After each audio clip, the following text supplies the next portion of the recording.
Hello, magandang gabi sa inyo lahat. No? Hindi mo na makakapag-shoutout kasi pagod pa ako eh. Ito nga yung damit ko nung umikot-ikot ako. Kauwi ko lang kasi galing ako sa, alam niyo na, sa Galagala. Anyway, so ito yung pag-uusapan natin. No? Marami nag-send sa akin ng video na to. Sinasabi daw. Sabi nito ni Sir Alex Pabella, si Casper daw walang kaso. So nagkita silang dalawa ni Tito Casper.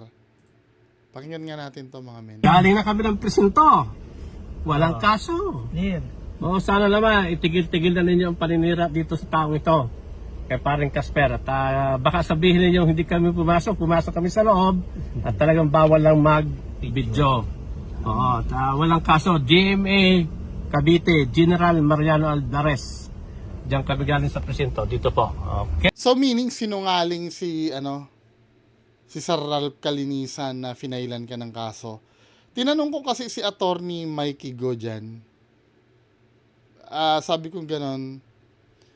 Kasi hindi ko rin naman kasi alam yan eh. Sabi ko ganon kay Sir Attorney Mikey Go. Sabi ko ganon. Attorney, di ba pag sinampahan, di ba sinampahan na ni Kalinisan si Casper? Pumunta daw si Alex Pabella sa police station. Tinanong daw, tinanong daw doon kung may kaso, wala daw. Sabi ko, malalaman ba yun doon? Kasi hindi ko rin naman talaga alam. Malay mo may system ang mga pulis, malalaman kung may kaso o wala. Sabi sa akin ni attorney Mikey Go, sabi sa police station daw, sabi ganoon, malamang direkta na yun pinasa sa prosecutor. Paano pa malalaman ng police station? Pagka direct filing, syempre hindi na dadaan sa police yun. Paano nila malalaman yun, men? 'Di ba? Wala pa namang resolution galing sa prosecutor. So wala pang warrant na matatanggap ang mga pulis. 'Di ba? Saka lang malalaman pag nagkaroon na ng warrant. Pero yung sinasabi mong chichikin mo may kaso, sinasabi mo ba sa amin, 'di ba? Ito si Sir Ralph Kalinisan ay nag-iimbento ng istorya? Yun ba ang ibig mo sabihin, Sir Alex Pabella? Kaya talaga putang ina, kahit saan tayo makapunta, Sir Alex Pabella, hindi ko talaga naiintindihan kung bakit hindi, alam mo yon, hindi ko maintindihan kung bakit kailangan ma-convince ako na ikaw ay may-ari ng negosyo. Dahil sa mga ganitong galawan.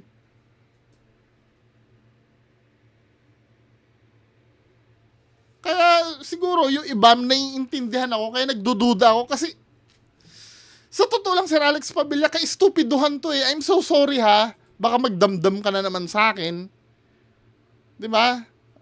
Sorry, ako na po ang nagpa-public apologize kay o nagpa-public apology kay Sir Alex Pabella. Baka mamaya ma-offend ko na naman siya.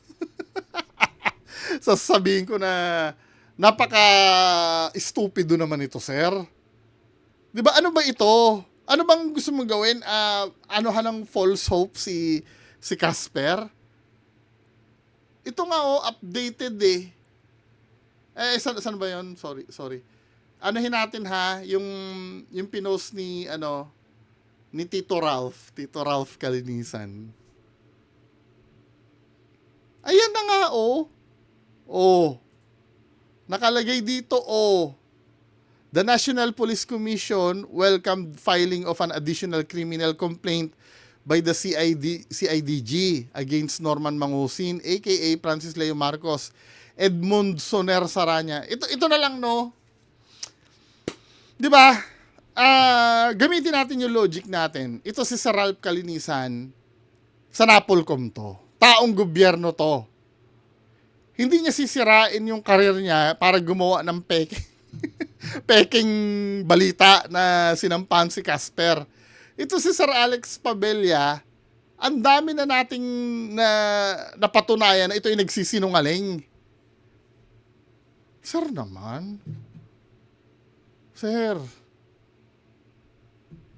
Tapos ito may video pa sila, pumunta daw doon.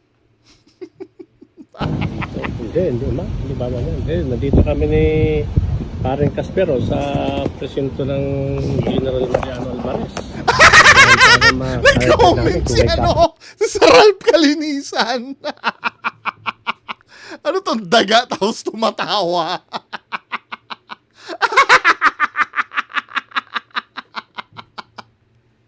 Ano ba to, sir? Ako yung nahihiya.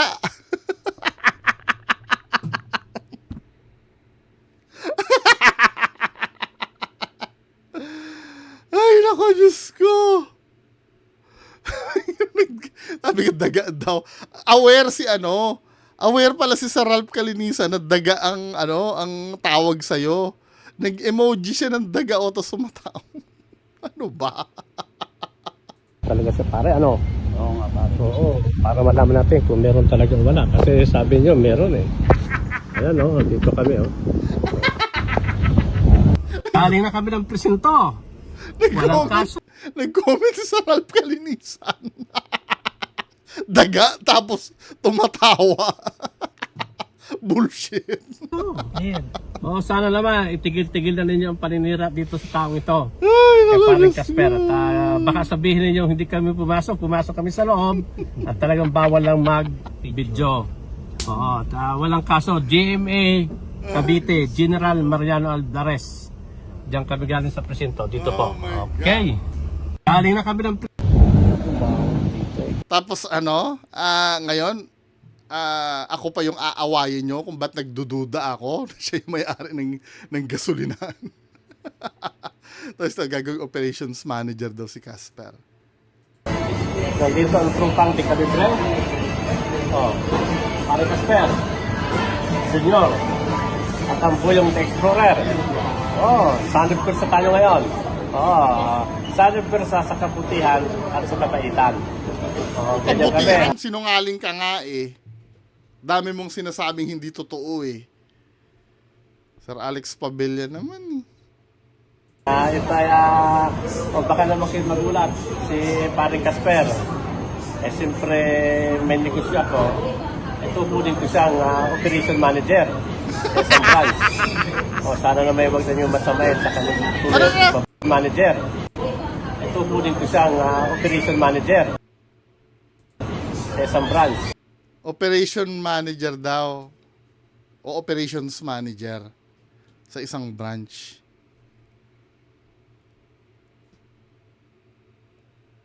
Hindi ko alam kung nagkakamali ako.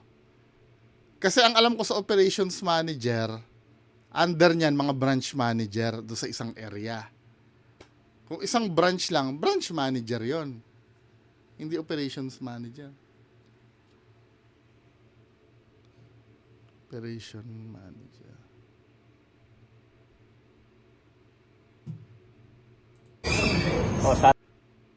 Ano to? Content na naman ba to, Sir Alex Pabella? Ito yung isang sa mga example, no? Yung mga pinaggagawa mo dito na malinaw na hindi talaga pinag-isipan. Ako pa yung sinabihan mo na mag-research, di ba? Regarding do sa gasoline bullshit mo. Pero ito, men, ginawa mo naman tanga yung sarili mo, sir. Kahit ako nahihiya din. Nahihiya din ako sa pinaggagawa mo dito. Di ba, men? Tapos gagawin mo operation. Wait lang. Alam mo ba yung description ng operations manager? Hindi, pwede natin sabihin na ito ay nagloloko lang, I mean, well, ganyan naman talaga siya. Hindi mo kasi malaman dito kay Sir Alex Pabella alin yung seryoso sa hindi. Di ba? Ano ba ito? Content ba ito uli? Or ano ba yan? Para malinaw tayo, ha? Kasi baka mamaya i-take na naman namin to as totoo. Sasabihin mo na naman, kaya nga content lang yan. Content lang eh. Tapos kapag kinall out namin yung kabubuhan ng ginawa mo, biglang magsiseryoso mode ka. Na mag-explain ka na, alam mo yun, ano ba, sir?